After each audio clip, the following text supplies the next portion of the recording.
For decades, one thing was certain. America was the center of the world. The movies you watched, the technology you used, the military that shaped global order, the dollar that ruled the economy. We choose to go to the moon in this decade and do the other things, not because they are easy, but because they are hard. Because that goal will serve to organize and measure the best. Back then, America wasn't just leading, it was defining the future. But while the US basked in its victories, something else was happening. Something few noticed. Not with wars, not with threats, but with something far more powerful: strategy. China isn't coming for America's place at the top. It's already taken it. And here are 10 ways it's happened right under our noses. China. 26,000 miles of high-speed rail.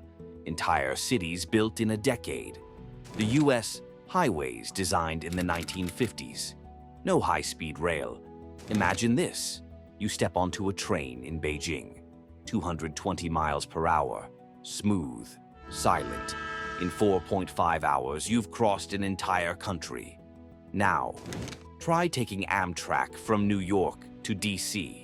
It's slower than driving, and that's just one example. In the last decade, China has built over 100 airports, while some US cities can't even fix their potholes. The US used to build the future, but it stopped. China? It never did. And here's the brutal truth. China now spends more on infrastructure every year than the US and Europe combined. Meanwhile, American roads are crumbling, bridges are collapsing, and subway systems are stuck in the last century. China produces 50% of the world's steel, 60% of electronics, 30% of cars. The US lost 5 million manufacturing jobs since 2000. Once upon a time, made in the USA meant quality, power, dominance. But today, look around you. Your phone, your laptop, your electric car, made in China. America had the factories, then it let them go. And China, it took them, all of them. In the 1980s, America led the world in manufacturing. Today, China produces more than the US, Japan, and Germany combined. Factories that once powered American cities like Detroit and Pittsburgh are now sitting abandoned, while China has built entire cities around manufacturing. China owns TikTok, WeChat, Alibaba, platforms bigger than their US counterparts. The US still leads in tech, but for how long? Google, Facebook, Amazon, these were the giants of the internet. But outside the US, a different empire is rising. WeChat isn't just an app, it's a super app. Messaging, banking, government services, all in one place. It doesn't even have an equivalent. And here's the scary part. China controls the data of over 1 billion people, and maybe even yours. Meanwhile, America's biggest tech companies are facing lawsuits, regulations, and congressional hearings. But China's tech giants, they're expanding worldwide. TikTok alone has over 1 billion users globally, more than Twitter, Snapchat, and LinkedIn combined. China plans for a lunar base in the 2030s. The US, still ahead, but NASA's funding is shrinking. The US won the first space race, but the next one, that's not so clear. In 2019, China became the first country to land on the far side of the moon. While NASA waits for more funding, China is already planning a lunar colony. And if they succeed, they'll own space itself.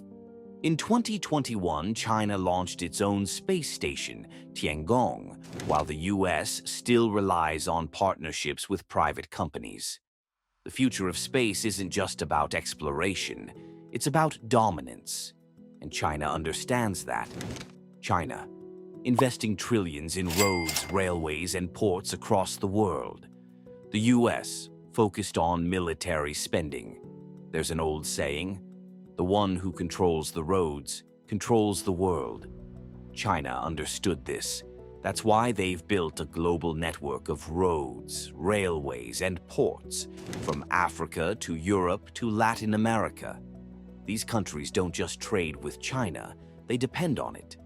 Meanwhile, the US is still stuck in endless wars, spending trillions on military interventions, while China is quietly buying up global influence.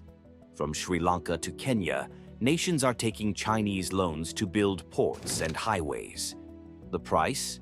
Economic dependence. The US once built alliances through diplomacy. China is doing it through infrastructure. So, has China officially surpassed the US? Not yet. But in key areas, technology, infrastructure, global trade, it already has. And here's the real question. Is America even paying attention? While politicians argue and companies chase short-term profits, China is playing the long game, investing, building, expanding. And if the US doesn't wake up soon, it might be too late. If you want to understand the future, you need to see what's happening now. Subscribe for more deep dives.